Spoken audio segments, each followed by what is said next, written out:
vlog ចូលឆ្នាំចិនថ្ងៃទី3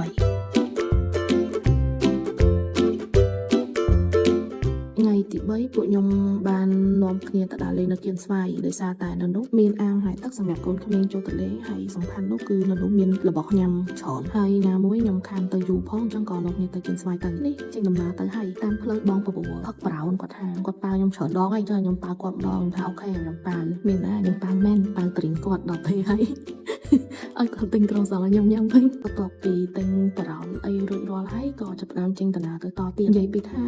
ទៅគៀនស្វាយលើកនេះស្រួលណាដោយសារតែពួកខ្ញុំទៅតាមផ្លូវកោះនរាឆ្លងស្ពានកោះនរាទៅដល់ពេលហួតបឹងស្នោយហ្នឹងអញ្ចឹងយើងចំណាយពេលវេលាតែបន្តិចទេទៅដល់គៀនស្វាយហ្នឹងហើយនេះផ្លូវចូលគៀនស្វាយនិយាយទៅពួកខ្ញុំអត់មានអង្គុយណាឆ្ងាយទេអង្គុយតែនៅលើហ្នឹងផ្លូវចូលហ្នឹងដាក់ឡានហើយតូបនៅមុខហ្នឹងហ្មងស្រួលអត់ហ៊ានអង្គុយទៅចោះទឹកដោយសារតែក្មេងច្រើនពេកខ្ញុំថាមកគៀនស្វាយខ្ញុំដើរទិញម្ហូបមួយម៉ាក់ខ្ញុំមានណាម៉ាគាត់ទិញហើយអីមានអីម៉ាក់ខ្ញុំគាត់បបួលខ្ញុំទៅម្ដងទៀតទិញថែមទៀតហើយម្ហូបដែលពួកខ្ញុំចូលចិត្តញ៉ាំជាងគេនោះគឺមាន់អាំងស្លាប់មាន់អាំងក៏ផ្លូវមាន់អាំងនៅនឹងឆ្ងាញ់ខ្លាំងហើយជាមួយនឹងម៉ាំល្ហុងឲ្យតែមកគៀនស្វាយម្ដងណាគឺអត់ខានហ្មង favorite ខ្លាំងហើយនៅពេលដែលទិញមាន់ហ្នឹងគឺមកទិញមកជូរទុកញ៉ាំលាងមាត់ពេលញ៉ាំបាយហើយពេលញ៉ាំបាយរួចរាល់ម៉ាក៏បបួលលេងបៀបន្តិចមានណាគាត់អ្នកបបួលគាត់ចាញ់10000ខ្ញុំឈ្នះលុយគាត់10000កាលពីហ្នឹងមួយខ្លួនទាំងអស់បន្ទាប់មកប្រហែលជាខ្ទង់ម៉ោង2ជាង3អីហ្នឹងពួកខ្ញុំក៏រៀបចំទៅផ្ទះវិញអូយនិយាយពីតាមផ្លូវក្តៅឆ្ងល់ក្តៅនោះក្តៅចូលឆ្នាំចិន3ថ្ងៃនោះសើ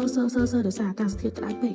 ជួយក្បាលមកដល់ផ្ទះបបួលបងបបួលក្មួយឡើងលើបន្ទប់ម៉ាបើមិនសើចាក់ទេតែគាត់ថាបានថតសកម្មភាពក្នុងបន្ទប់ទេ